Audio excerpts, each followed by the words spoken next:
what honestly, the defendants in this case now had alleged was that Arbery was a suspected burglar, and that's the reason why he was pursued. And then it turns out that Arbery's family was told that the context in which he was shot and killed was completely different than what we saw on that video. So let's go to that conversation that took place on Cuomo's show just last night.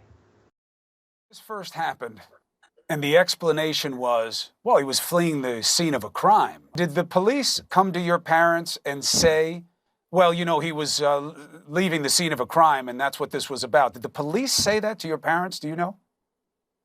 I do know that they said that it was a burglary.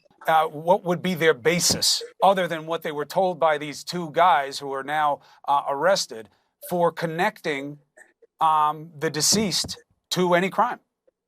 That's right. And from what Ms. Cooper told me, Jasmine's mom and Ahmaud's mom, law enforcement told her not only was her son involved in a burglary, but it was that during the course of the burglary that he was shot to death by the homeowner. And they didn't provide any basis for that. And in follow-up investigation, is there anything to that suggestion as far as you've been told? The closest thing to that suggestion is Ahmaud running down the street and stopping by a property that was under construction that many people in that neighborhood stopped by because it was a peculiarity in that neighborhood.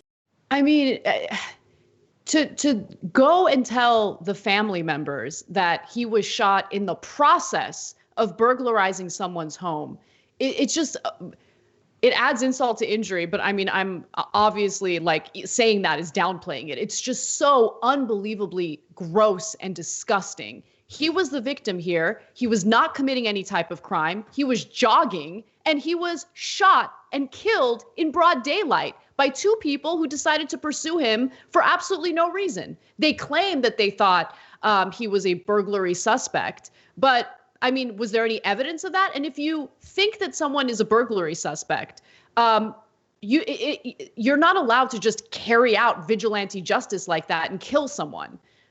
I mean, you have to experience them. There is a law in Georgia, right? It's a citizen's arrest law that indicates that if you see someone with your own two eyes committing a crime, well, then you can get involved and pursue a citizen's arrest. That is not what happened here. At all. It's a very dangerous idea because, look, everyone is armed in America, period, let alone in Georgia. So if you take that to its extreme, I think there was a crime. I'm going to go get my shotgun. And what if that guy is armed? And next thing you know, we're having shootouts all over the place with so-called citizens' arrests. So in this case, this is exactly what people talk about when they say that driving while black, barbecuing while black. There was a story where a kid was questioned for mowing a lawn. Who mows someone else's lawn as a part of a crime? And in this case, jogging while black, because how many white folks or non-black folks have jogged by, if this part of the story is true, jogged by an abandoned property and looked at it?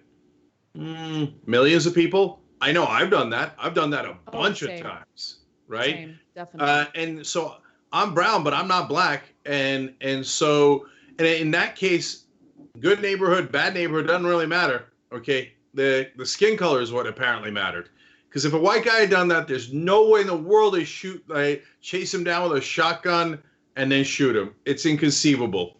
And so so this is what African Americans in this country have to deal with all the time. When they ask for a little bit of empathy, oftentimes not only do they not get it, but they get, in the case of Colin Kaepernick, you get banned from your own profession. It costs you millions upon millions of dollars. The guy politely took a knee saying, "Can you please stop shooting us?" And there was rage against him, rage. And if you can't see that black folks in this country are still treated differently, you're trying super hard not to see it. Thanks for watching The Young Turks. Really appreciate it. Another way to show support is through YouTube memberships. You'll get to interact with us more. There's live chat emojis, badges.